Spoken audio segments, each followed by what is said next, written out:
का वार्षिक सांस्कृतिक उत्सव है मेला रहेस, इसके बारे में आप कुछ बताएं।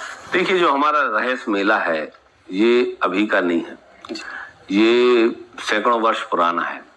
हमारे यहाँ के राजा हुए महाराजा मर्दन सिंह जूदेव जी, जो हमारे गढ़ाकोटा नगर के महाराज थे।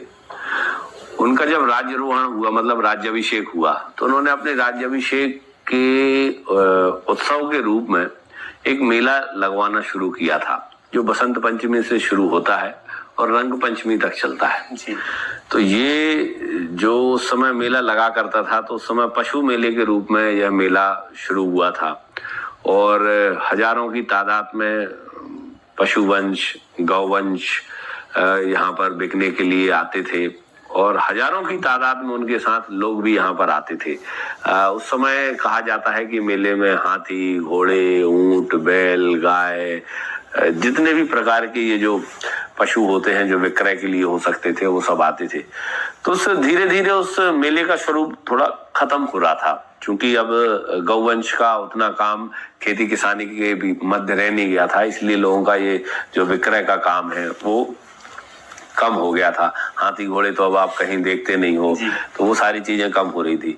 जैसे ही मध्य प्रदेश में भारतीय जनता पार्टी की सरकार बनी और मेरे पिताजी भैया गोपाल भार्गव जो इस क्षेत्र से जनप्रतिनिधि हैं वो मंत्री बने, तो उन्होंने इस विरासत को और ज्यादा विकसित करते हुए इसी मेले के मध्य कभी 3 दिवसीय, कभी 5 दिवसीय, कभी 1 हफ्ते का एक लोकोत्सव का कार्यक्रम, प्रादेशिक स्तर का लोकोत्सव कार्यक्रम रखना शुरू किया, जिसमें लोकोत्सव कार्यक्रम में हमारे पूरे मध्य प्रदेश के तरह तरह के सांस्कृतिक कार्यक्रमों का आयोजन हम लोग करते थे। उसी में हम लोगों ने रात में हमारे यहाँ का जो परंपरागत लोक नृत्य है राई, उसको भी बड़े बृहद स्तर पर हम लोगों ने करने का काम किया। 101 जो हमारे नर्तकियां कलाकार होते थे, उनके नृत्य राई के होते थे। तरह तरह की जो वाद्य यंत्र पार्टियां हमारे गांव-गांव में सोबत जिसको अपन कहते हैं, वो आती थी रात भर, मतलब 3-3 4-4 दिन रात में ये कार्यक्रम लगातार चलते रहते थे। उसके साथ हम लोगों ने फिर इसमें लोगों को सुविधाओं देने का कोई जो ऐसा लोक कल्याण शिविर के माध्यम से हम लोगों ने शुरू किया।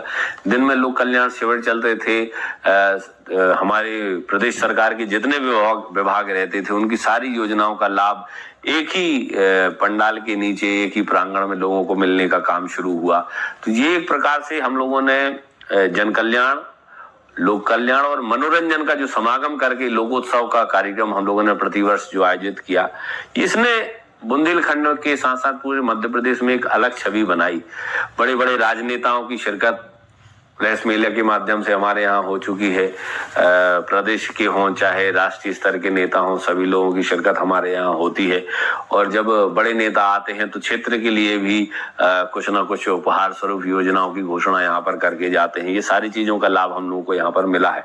रहेस मेला वास्तव में हमारे इस पूरे मध्य प्रदेश का और खासतौर से बुंदेलखंड का एक बहुत ही स्थापित प्राचीन मेला है। और जब तक